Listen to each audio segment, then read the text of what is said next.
go for an iron ថ្ងៃនេះក៏ទៅទីណាទៅដើរលេងព្រៃឬក៏ទៅដើរផ្សារព្រោះថ្ងៃស្អែកនេះជាថ្ងៃអាទិត្យហើយណាជុំមិនភេទទាំងអស់គ្នាទៅទីណាថ្ងៃនេះសម្រាប់ពីការងារតោះពួកយើងសប្បាយទាំងអស់គ្នាតែលេងព្រៃបោះតង់ស្រែស្រង់ពីធម្មជាតិយូរជុំម្ដងទៅបានប៉ុន្មានទៀតឆ្លៀតយើងឆ្លៀតយើងឆ្លៀត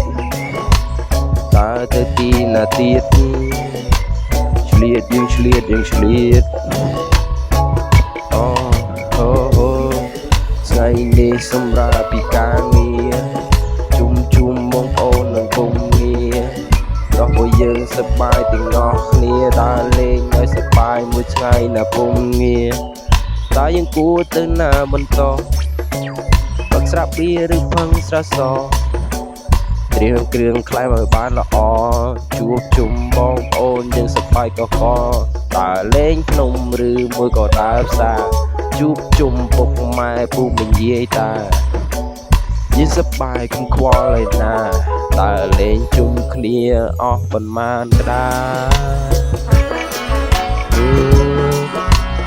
តើវាអស់ប៉ុន្មានក្តា